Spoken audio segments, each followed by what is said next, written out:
지금까지 한국의 큰 사건들을 모두 맞춘 무속인이 한국의 통일 과정을 생생하게 예언했습니다. 그 과정에서 나타나는 한 인물은 우리를 놀라게 했는데요. 자세한 이야기 지금 바로 시작합니다.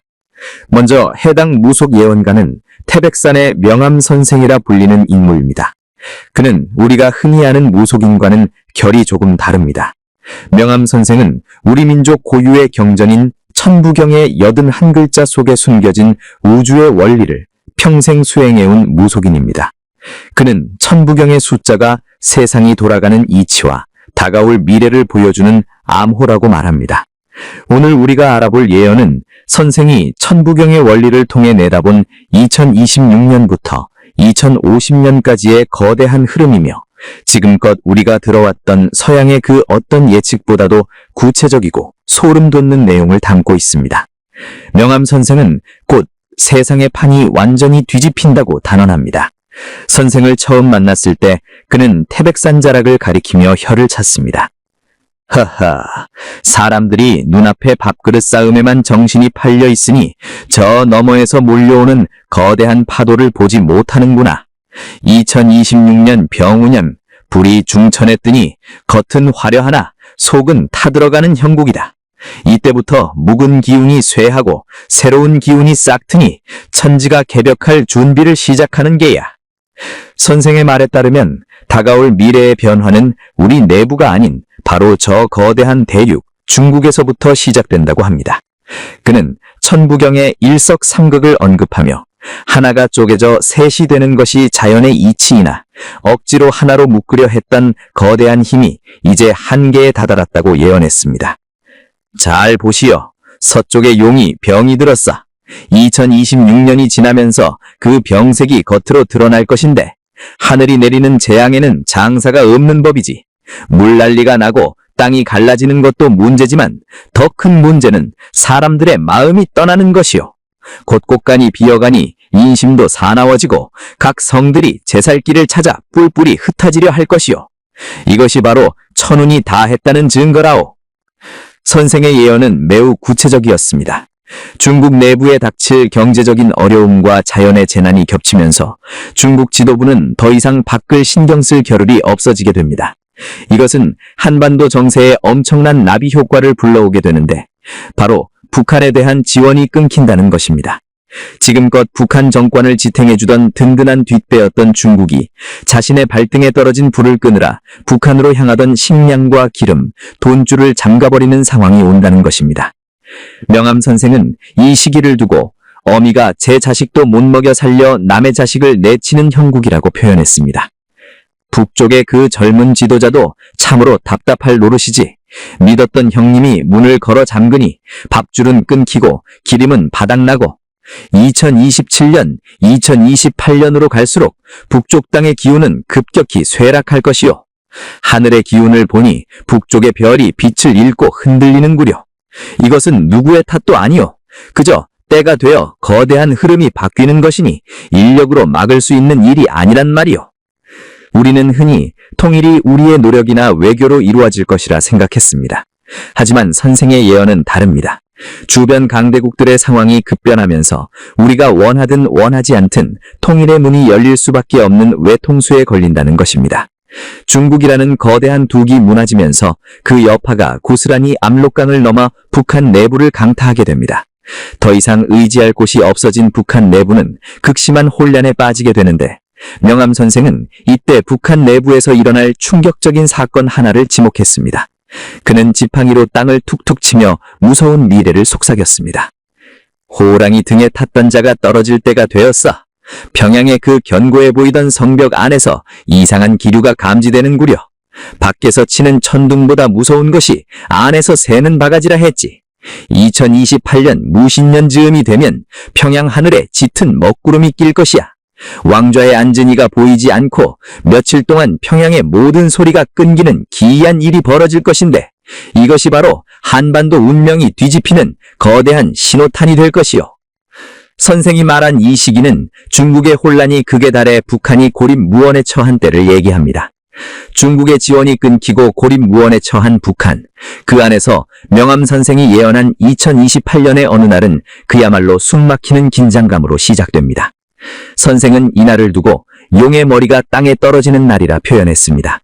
우리가 흔히 북한의 급변 사태라고 하면 전쟁이나 거친 폭발을 떠올리기 쉽지만 선생이 본 미래는 너무나도 고요해서 더 공포스러운 침묵이었습니다. 명암 선생은 천부경의 무괴화 3이라는 구절을 짚으며 틀이 없어지니 셋으로 병화한다는 이치처럼 강력하게 북한을 옥죄던 절대적인 틀이 순식간에 사라지는 사건이 발생한다고 말했습니다. 2028년 겨울이 시작될 무렵이요. 평양의 심장부라 불리는 그곳에서 뚝 하고 줄이 끊어지는 소리가 들려올 것이요. 이것은 누가 밖에서 총을 쏘거나 대포를 날려서 생기는 일이 아니야. 사람의 명이라는 것이 하늘에 달려 있는데 북쪽의 주인이 짊어진 그 무거운 업보를 더 이상 몸이 버티지 못하는 게지. 갑작스럽게 쓰러진 그는 다시는 일어나지 못할 깊은 잠에 빠지게 될 것이요. 겉으로는 숨이 붙어 있으나 영적으로는 이미 떠난 것이나 다름없는 상태, 즉 산송장이 되는 것이라 볼 수 있어. 선생의 예언에 따르면 지도자의 유고 상황은 철저하게 비밀에 붙여지지만 그 비밀을 지키려는 과정에서 오히려 외부 세계는 이상한 김새를 채게 됩니다. 바로 평양 내부에서 밖으로 나가는 모든 통신과 전파가 72시간, 즉 3일 동안 완전히 차단되는 전대미문의 사태가 벌어지기 때문입니다. 명암 선생은 이 3일을 검은 시간이라 불렀습니다. 이 기간 동안 북한 전역에는 알 수 없는 정막이 흐르고 평양 시민들조차 영문도 모른 채 공포에 떨게 된다는 것입니다. 생각해 보시오.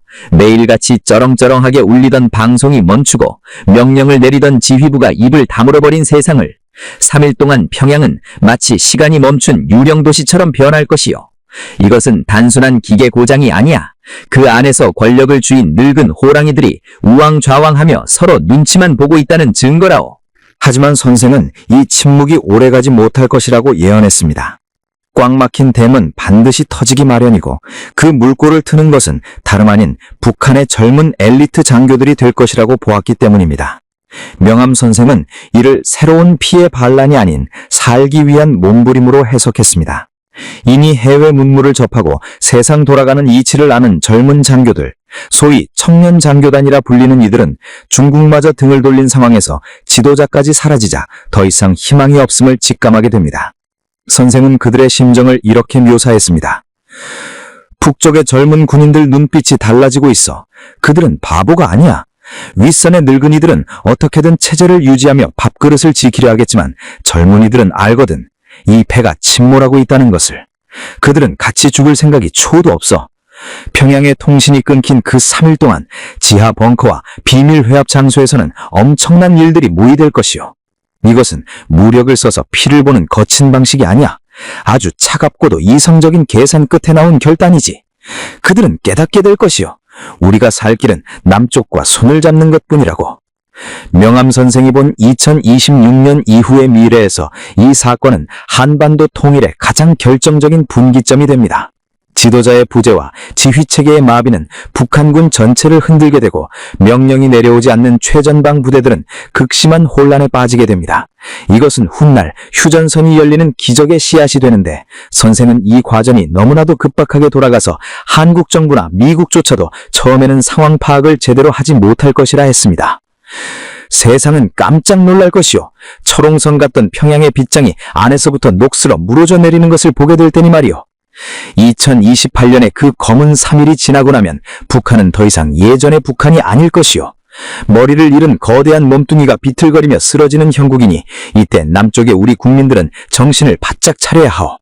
하늘이 기회를 주어도 받을 그릇이 준비되지 않으면 재앙이 되는 법. 이 혼란은 곧 우리에게 엄청난 숙제를 던져줄 것이니 말이요. 선생의 표정은 비장했습니다. 평양의 침묵은 곧 다가올 거대한 폭풍의 전조일 뿐이었습니다. 3일간의 정막이 깨지는 순간 북한 내부에서는 우리가 상상하지 못했던 백색의 물결이 일어나게 됩니다. 선생은 이것을 두고 천부경의 인중천지일을 언급했습니다. 결국 모든 것은 사람에게 달려있으며 북한의 젊은이들이 사람이답게 살기 위해 하늘과 땅을 움직이는 선택을 하게 된다는 뜻이었습니다. 이 선택은 과연 어떤 결과를 불러올까요? 평양의 심장이 멈춘 듯했던 검은 3일이 지나고 그 여파는 걷잡을 수 없는 속도로 최전방 휴전선으로 번져갑니다. 명암 선생이 예언한 2029년의 봄, 한반도의 허리를 가로지르던 차가운 철책선 앞에서 인류 역사상 유례를 찾기 힘든 기적 같은 일이 벌어집니다. 선생은 천부경에 운삼사성 환오치를 읊조리며 셋과 넷이 움직여 고리를 이루니 마침내 끊어졌던 것이 하나로 돌아오는 이치라고 설명했습니다. 지금까지 우리는 통일이 남한의 군대가 북으로 진격하거나 북한군이 백기를 들고 투항하는 모습일 거라 상상해왔습니다. 하지만 명암 선생이 본 미래는 우리의 상상을 완전히 뛰어넘는 것이었습니다. 잘 보시오. 2029년 봄 기운이 아지랑이처럼 피어오를 때 중부전선 깊은 골짜기에서부터 이상한 기운이 감지될 것이요. 총성이 울려야 할 곳에서 망치 소리가 들리고 서로를 죽여야 할 무기들이 땅에 버려지는 소리가 들릴 테니 말이요. 이것은 항복이 아니요. 살기 위한 처절한 몸부림이자 피를 나눈 형제를 향한 본능적인 외침이라오. 평양의 지휘 계통이 마비되자 식량 보급조차 끊긴 전방의 북한 부대들은 선택의 기로에 서게 됩니다. 굶어 죽을 것인가 아니면 살 길을 찾아 남쪽으로 갈 것인가. 이때 앞서 언급했던 깨어있는 청년 장교들이 결단을 내립니다. 그들은 부대원들을 설득하여 총뿌리를 거두고 자신들을 가로막던 철조망을 스스로 절단하기 시작합니다. 명암 선생은 이 장면을 눈앞에서 보는 듯 생생하게 예언했습니다. 남쪽의 군인들은 처음에 이것이 함정인 줄 알고 기겁을 할 것이요. 저들이 갑자기 철책을 걷어내고 길을 만드니 얼마나 놀라겠어. 허나 망원경으로 그들의 눈을 들여다보면 알게 될 것이요. 그 눈에는 살기가 있는 것이 아니라 제발 우리를 받아달라는 간절함과 눈물이 고여 있다는 것을. DMZ의 문이 열리는 날 하늘도 놀라 비를 뿌릴 것이고 땅도 감동하여 울리니 이것이 바로 진정한 의미의 개벽이 아니겠어. 이 예언에서 가장 놀라운 점은 이 움직임이 한 곳에서 그치지 않고 마치 도미노처럼 동부전선, 서부전선으로 순식간에 퍼져나간다는 것입니다.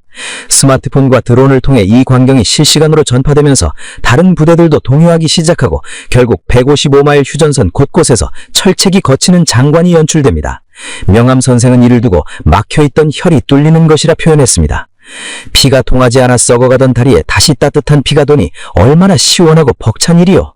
하지만 명심하시오. 이것은 마냥 기뻐할 일만은 아니오. 수십만의 배고픈 북쪽 동포들이 본물 터지듯 밀려 내려올 것인데 이것이 엄청난 충격과 혼란이 될 수 있어. 갑자기 손님이 들이닥치면 집주인이 당황하는 법. 이때 갈등이 극에 이를 수 있으니 마음의 중심을 잡지 않으면 밥상 차려놓고 재를 뿌리는 격이라오. 명암 선생의 예언대로 DMZ의 개방은 감격스러운 동시에 엄청난 사회적 파장을 몰고 옵니다.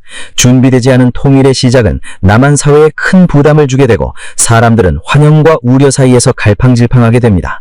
바로 이 혼란스러운 시기, 우리가 감당하기 벅찬 상황을 정리하기 위해 제3의 힘이 개입하는데 명암 선생은 이를 씁쓸한 표정으로 바라보며 다음 미래를 이야기했습니다.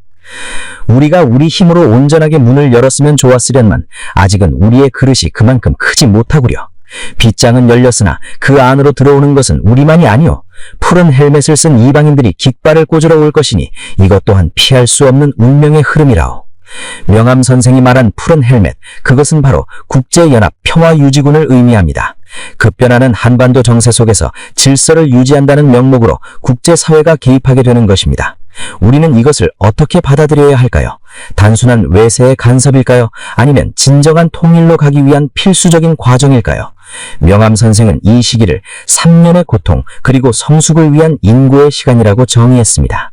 즉, 남한이 북한을 곧바로 흡수하여 통치하는 것이 아니라 국제연합 유엔의 깃발 아래 관리되는 3년의 과도기를 겪게 된다는 것입니다. 명암 선생의 목소리는 단호했습니다. 사람들은 답답해 가슴을 칠 것이요. 내 형제, 내 땅인데 왜 마음대로 못 가게 하느냐고 말이요. 허나 잘 들으시오. 70년 넘게 다른 물을 먹고 자란 두 물고기를 갑자기 한 어항에 넣으면 어찌 되겠소? 물이 탁해져 둘 다 병들고 마는 법이요. 지금 당장 합치면 남쪽은 짊어질 짐이 너무 무거워 허리가 부러질 것이고 북쪽은 갑작스런 변화에 정신을 잃고 말 것이요. 그래서 하늘은 유엔 신탁통치라는 제3의 완충지대를 두어 3년이라는 시간 동안 서로의 기운을 맞추게 하는 것이요. 이것은 주변 강대국들의 이해관계가 얽힌 결과이기도 합니다. 중국의 붕괴로 힘의 공백이 생긴 북한 땅을 남한이 온전히 차지하는 것을 경계한 주변국들이 UN 평화유지군이라는 명분으로 개입하게 되는 것입니다. 다행히 이 평화유지군의 주축은 한국군이 맡게 되지만 명목상으로는 UN의 관리 하에 놓이게 되니 남한 내부에서는 이를 두고 격렬한 찬반 논쟁이 벌어지게 됩니다. 명암 선생은 이때 남한 사회가 겪을 극심한 혼란, 즉 남남 갈등을 우려하며 예언을 이어갔습니다. 광화문 거리가 조용할 날이 없을 게야.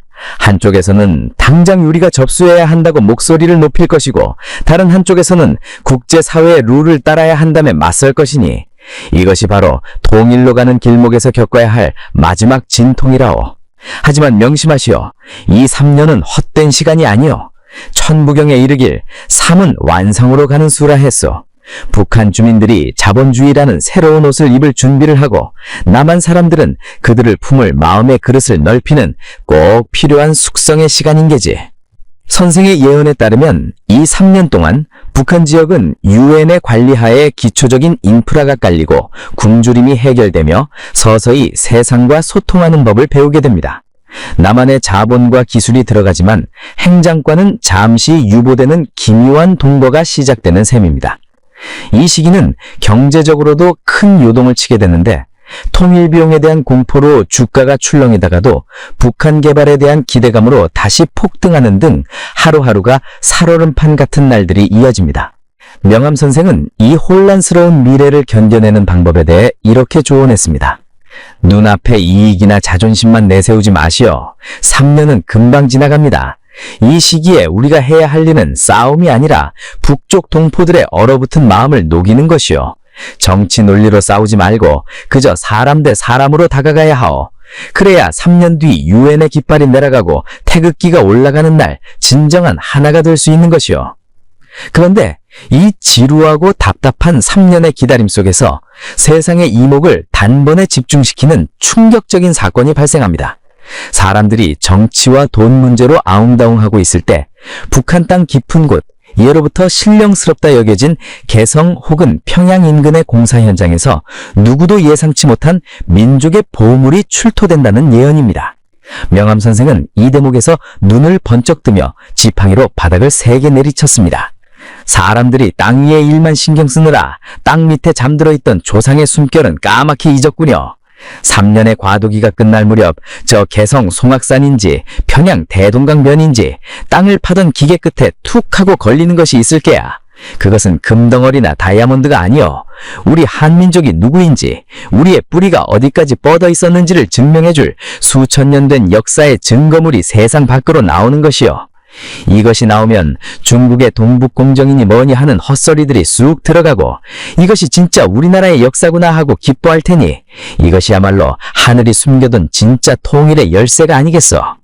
정치적인 통합보다 더 강력한 민족의 영혼을 하나로 묶어줄 거대한 역사의 진실이 드러나려고 하고 있습니다. 그것은 과연 무엇일까요? 그날 그 깊은 흙 속에서 수천 년의 시간을 견뎌낸 봉인된 함 하나가 빛을 보게 될 것이요. 그것은 썩어 없어질 종이가 아니라 영원히 변치 않는 옥이나 특수한 판에 새겨진 고대 역사서라오. 명암 선생의 눈빛은 확신에 차 있었습니다. 이 유물의 발견은 단순한 고고학적 성과를 넘어섭니다. 그동안 우리가 학교에서 배웠던 역사, 그리고 강대국들의 입맛에 맞게 축소되고 왜곡되었던 한민족의 상고사가 거짓임을 증명하는 결정적인 증거물이 되기 때문입니다. 선생은 그 내용을 이렇게 묘사했습니다. 그 기록을 해석해보니 세상이 뒤집어지는 게지. 우리가 그저 반도 구석에 갇혀 살던 작은 민족인 줄 알았는데 그게 아니었어. 저 만주벌판을 넘어 유라시아 대륙을 호령하고 찬란한 문화를 꽃피웠던 대제국의 후예라는 사실이 낱낱이 기록되어 있을 테니 말이오. 서양의 학자들도 중국의 동북공정을 주장하던 이들도 입을 다물 수밖에 없는 명백한 증거들이 쏟아져 나올 것이요. 이것은 마치 환부화조의 기적이니 잃어버린 미기억을 되찾은 남과 북의 사람들은 전륜할 수밖에 없어. 이 충격적인 발견은 미래의 대한민국을 정신적으로 완전히 하나로 묶어주는 기폭제가 됩니다. 남쪽 사람이니 북쪽 사람이니 따지던 좁은 마음들이 우리는 위대한 천선의 피를 나는 한 형제라는 거대한 자부심 아래 녹아내리기 때문입니다. 명암 선생은 이것이야말로 진정한 의미의 통일이라 강조했습니다. 돈으로 합치는 건 장사치들의 합병이지 통일이 아니요. 마음이 합쳐져야 진짜 통일이지. 이 역사서의 발견으로 인해 남과 북의 젊은이들은 새로운 꿈을 꾸게 될 것이요. 더 이상 강대국 눈치나 보는 약속 없는 국민이 아니라 인류 시원 문명의 종주국이라는 긍지를 가지게 되는 것이지. 이때부터 국군이 수직으로 상승하기 시작하는데 전 세계가 한국의 정신문화를 배우러 몰려들고 우리의 말이 세계의 중심 언어가 되는 기운이 싹트기 시작할 것이요. 선생의 예언은 여기서 그치지 않고 이 역사적 발견이 가져올 구체적인 사회 변화까지 언급했습니다. 기존의 역사 교과서가 전면 수정되는 것은 물론이고 물질 만능주의에 찌들어 있던 사람들의 가치관이 영성 중심으로 바뀌게 된다는 것입니다. 사람들이 깨닫게 될 것이요. 우리가 단순히 먹고 살기 위해 태어난 존재가 아니라는 것을, 천부경에 담긴 홍익인간의 정신, 즉 널리 세상을 이롭게 하라는 그 거룩한 뜻이 우리의 피 속에 흐르고 있음을 자각하게 되는 것이요. 이것은 그 어떤 정치인도 해내지 못한 일이요.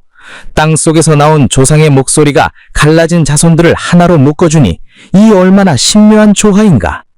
2033년 유엔의 깃발이 내려가고 통일 대한민국의 새로운 국기가 올라갈 때 우리는 비로소 완전한 하나가 되어 있을 것이요. 명암 선생은 이 시기가 되면 한반도를 둘러싼 기운 자체가 바뀐다고 했습니다.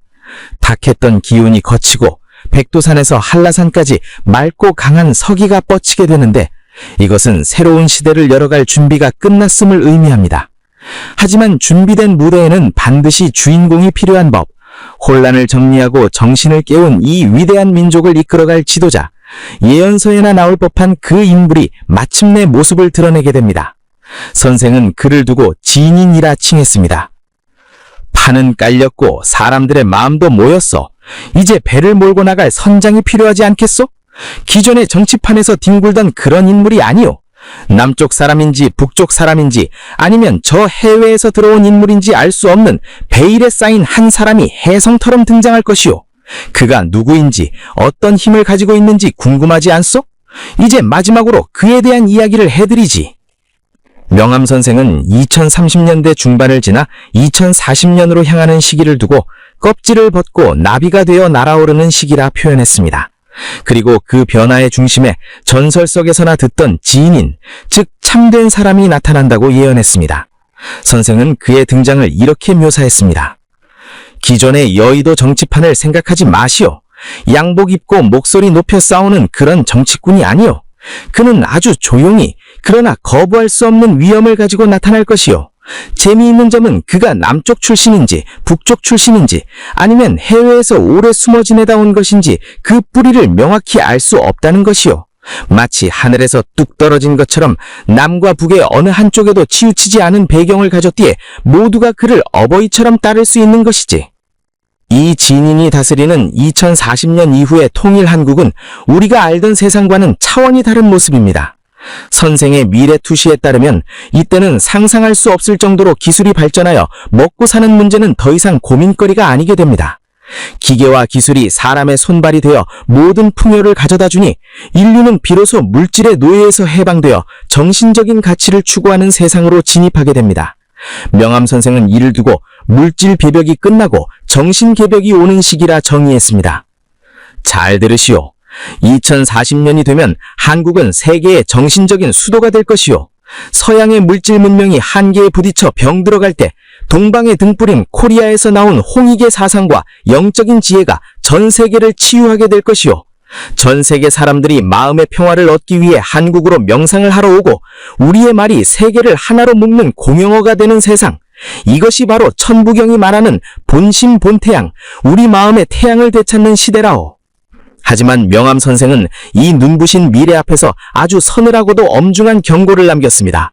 새술은 새부대에 담아야 하듯 다가올 영성의 시대는 아무나 들어갈 수 있는 세상이 아니라는 것입니다. 세상의 기운, 즉 주파수가 너무나 맑고 높게 바뀌기 때문에 욕심과 분노, 미움으로 가득 찬 사람들은 그 기운을 견디지 못하고 자연스럽게 도태된다는 무서운 예언입니다. 세상이 뒤집힌다고 했소. 이것은 큰 축복이지만 준비되지 않은 자에게는 재앙이요. 다가올 세상은 거짓이 통하지 않고 마음먹은 것이 즉시 이루어지는 투명한 세상이요. 그런데 여전히 남을 미워하고 돈 욕심에 눈이 멀고 이기적인 마음을 품고 있다면 어찌 되겠어? 그 탁한 기운이 맑은 세상을 견디지 못하고 스스로 병이 들거나 갑작스러운 사고로 세상을 떠나게 될 것이요. 이것은 누가 벌을 주는 게 아니라 나연의 이치가 그러하여 속간해지는 과정이라오.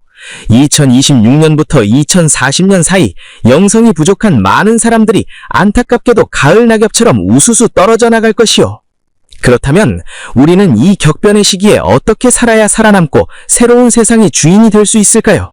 명암 선생은 그 비결이 거창한 수행에 있는 것이 아니라고 했습니다. 그는 성현들의 가르침을 빌려 아주 쉽고도 명쾌한 행동 지침을 주었습니다. 마음을 비우시오. 나만 잘 살겠다는 욕심, 남을 탓하는 원망, 내가 옳다는 아집, 이 무거운 돌덩이들을 내려놓으셔야 하오.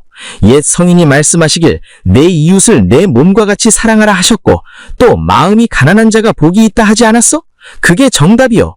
남을 돕는 것이 곧 나를 돕는 것임을 깨닫고 항상 감사하는 마음으로 덕을 쌓으시오. 천부경의 어려운 말을 몰라도 좋소. 그저 하늘을 공경하고 사람을 사랑하는 경천애인의 마음 하나면 충분하오. 이야기를 마치며 명암 선생은 태백산 너머 동쪽 하늘을 바라보았습니다. 벌겋게 떠오르는 태양을 보며 그는 마지막으로 힘주어 말했습니다. 어둠이 깊을수록 새벽이 가깝다 했소. 지금 세상이 시끄럽고 살기 힘들다고 낙담하지 마시오. 2026년 그 거대한 변화의 파도 앞에서 두려워 말고 파도에 올라타시오.